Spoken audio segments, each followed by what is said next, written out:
Hi, and welcome to another edition of Todd Talk, where we take teaching theory and turn it into teaching practice. So, this month's theme is academic extracurriculars. And what I'm going to be talking about today is one that's called Invention League or sometimes Invention Convention. I have been involved with Invention League for the last 20 years. So, I started my very first year of teaching, and I took 5 kids to the state competition, and I've done it every single year since for people all the way from grade kindergarten all the way to sophomores in high school.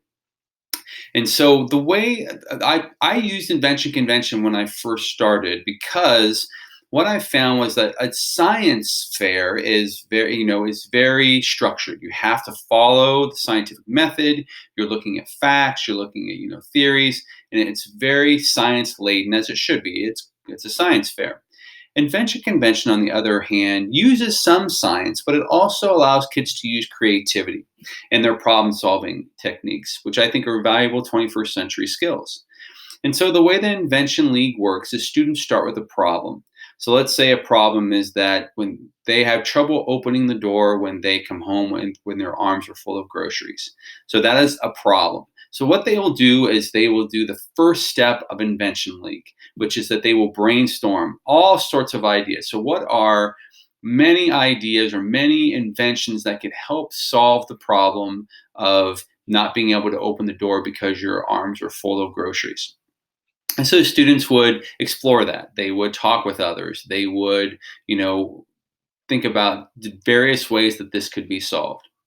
And so that leads us to our second step of the Invention League, which is the actual writing of the journal. So once they have brainstormed ideas and they have settled on an idea for an invention that helps to solve this problem, then they work on their journal. And in the journal, it guides them through, and here's a link to a journal. And so what this does is it guides them through what exactly that they're going to be, every step of the way. And they're going to be just exploring, their idea of this invention. So once they have their idea down and they've started to journal that, they are then eventually going to create a design. And a design is a drawing of what your invention would look like. If someone were to look at a plan for your invention, what would that look like? So you would label the parts, the materials used, the size, all those things would be labeled, and you would create this design. And this would help you to envision what your actual invention is going to look like. Step 4 is the creation of your model. The nice thing I also liked about Invention League is that you don't have to make a working invention. You just have to make it so a model that shows what it would work like. I'll give you an example. The very first year I took a student, he had this problem of waking up in the morning. So whenever his mom came and woke him up, he would just go back to sleep. It wasn't until she came in and turned on the light that he would actually wake up. And so he came up with the idea of the connection of the light is what caused him to wake up. So he created an alarm lamp, which is an alarm connected to a lamp, and when it goes off, it turns your light on. And so what he did was he just took a common household lamp that he took from home. He bought one of those dollar LCD clocks that you can get at the grocery checkout counter. And he just stuck it on this lamp. And then when he was explaining the model to the judges, he just told them how it would work, should it work. So again, the thing I like about this is kids don't have to be the engineers. They just have to have the ideas. And so they would create this model. It could be a working model, by the way. It doesn't give them any more, you know, points for having a working model as opposed to a non-working model. So they'll be judged equally. So they're going to make this model. So then they're going to bring it all together into the next step, which is to create a trifold. And a trifold is just a graphic organizer. It's a graphic organizer for how the steps that you went through to create your invention. And I'll leave a link here to a lesson that I did on what a trifold should look like. And so students would then, and I always tell them it should look professional, no matter what age you are, it should look professional. And because this is the first impression that judges are going to have is this trifold. And then they use this trifold to lead us into our final step in Invention League, which is the presentation. The presentation is when judges come around and the students then present what the problem was, what their invention is, who this helps, and how it solves the problem.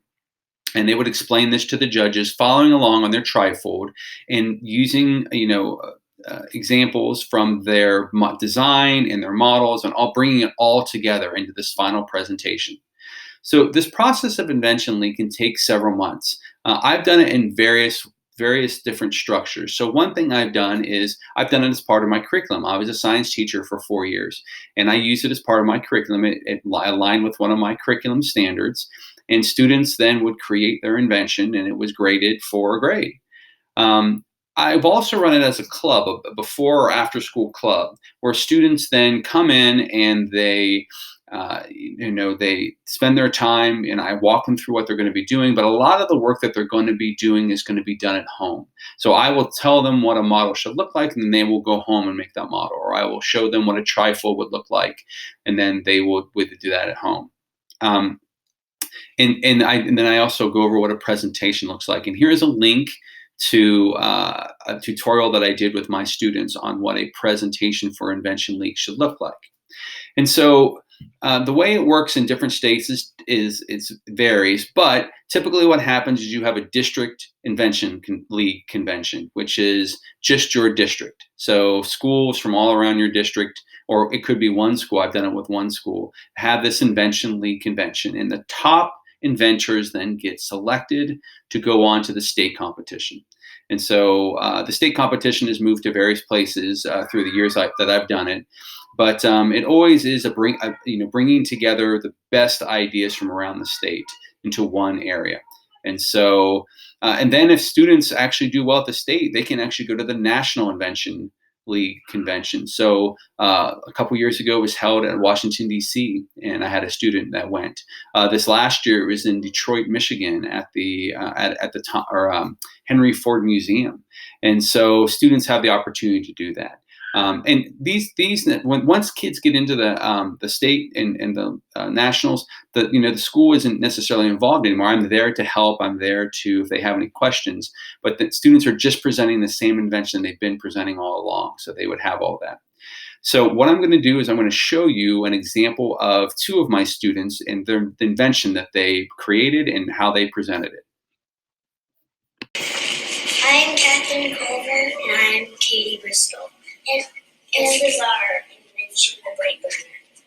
Have you ever been at a cookout and you have been roasting marshmallows there? When it's perfectly cooked, does it ever fall off the stick? It happens to us a lot.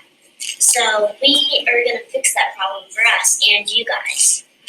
So the bright burner is a portable marshmallow machine that solves the problem of marshmallows flying off sticks in kids' hands. The odds are slim of kids burning their hands in with this marshmallows. And it comes with these, and it's going to be like $10 to $15. And the bright burner, how it works is this right here, you set it on what you want your marshmallow to be. If you want it high, if you want it low, if you want it medium, you want it bronze. Well, you just want it to be a little bit cooked, not too much. And then it'll just shut off once it's finished and make a noise. Like that noise. And it shut completely off. You can take it inside, and if you need to do cleaning, you could leave the bright burner where it is, and it could roast the marshmallows. It's nothing. Yeah. You do what you need to do in your time before you have to do something with the marshmallows. And the bright burner helps people that are interested in making marshmallows just like us, and it's hard for us. So this will solve our problem. And the bright burner solves the oldest problem of marshmallows falling off the sticks. And you can put batteries in it, or you can use an outlet to plug it in, whichever works for you. And that's all. So that gives you a general idea of what it's going to look like for students. They're going to get up, and as you saw in the video, they told what their invention was, the problem that it had, how the invention works. They even had the cool sound effect that they added in, and then they actually referred to their model as much as possible and how that was going to look. They even had details such as how much it was going to cost, and how it can be plugged in or battery powered.